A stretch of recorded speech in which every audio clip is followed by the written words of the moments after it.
If you think of the Sistine Chapel in Rome, you might conjure an image of Michelangelo's famous ceiling. But what does that famous place, or any place for that matter, sound like? A new project, timed to World Heritage Day, asks us to experience the world in a different way, through its sounds. Senior arts correspondent Jeffrey Brown reports for our Arts and Culture series, Canvas. The Call of Ravens in the Tower of London, part of the legend of an historic place. He's playing music at Angkor Wat in Cambodia. They're two among 7,000 recordings from 130 countries and territories around the world, now part of a sound map.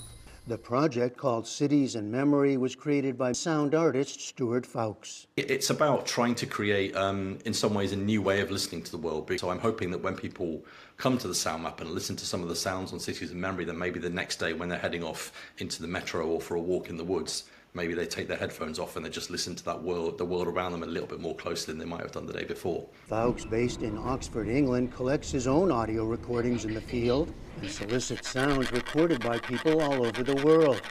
This is a part-time labor of love for him. His day job is head of communications with a human rights group. When we listen to the world, as you're trying to get us to do, in what way is that different from seeing the world? I think the thing about sound is it is enormously transformative. Like it places you into a moment and into an experience in a way that almost no other sense does. It places you into the experience of being in that place in a way that looking at a photograph or sometimes even looking at a video just won't allow you to do. So sound is incredibly close to us as a sense. We can all hear before we're born, and sound is something that really sits very close to our everyday lives. His latest project is titled Sonic Heritage. Sounds collected from 270 UNESCO sites in 68 countries, as well as from cultural practices and natural wonders around the world. Gray whales recorded off Mexico's Pacific Coast whale sanctuary of El Vizcaino.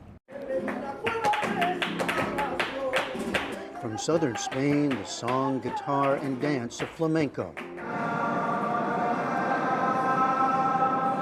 The reverberation of sound heard inside the Taj Mahal. To me, World Heritage sites have always been fascinating because we always conceive of them as visual postcards. If I talk to you about the Colosseum or about Machu Picchu, you can instantly conjure up an image of what that looks like in less than a second in your mind's eye.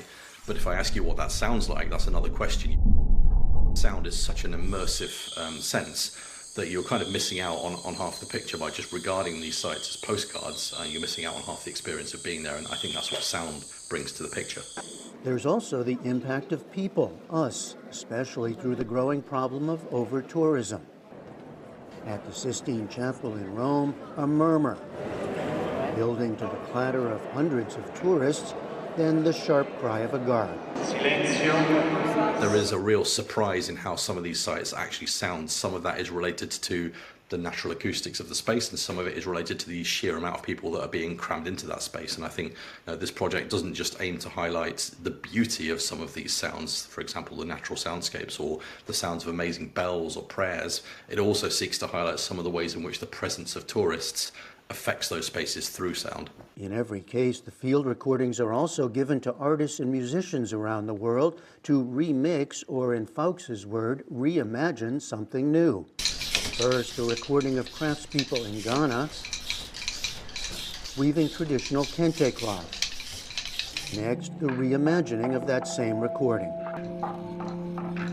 The composition, which has been made by an artist called Formula, is all about the idea of time and the idea that this is a time-consuming, manual labour kind of practice. So he's taken elements of the original field recording, he's stretched different parts out at different kind of time spans and used different lengths of time within the composition to really speak to this idea that this is a time-consuming process. Is there an advocacy element to this work to wake us up in some way? Yes, absolutely. With Cities in Memory, a lot of the projects that we run are looking at a particular subject, using sound as the lens to do that. I encourage you, whatever, black, white, Asian, Latino, to unite this. So, for example, we have run projects on the sound of protest and social activism.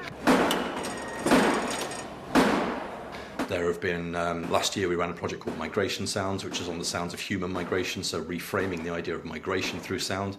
We're also trying to raise kind of awareness that we need to listen. You can listen to more of the sounds from World Heritage sites, including this of a chorus of birds at dusk in Mount Kenya National Park, by visiting citiesinmemory.com/heritage. For the PBS NewsHour, I'm Jeffrey Brown.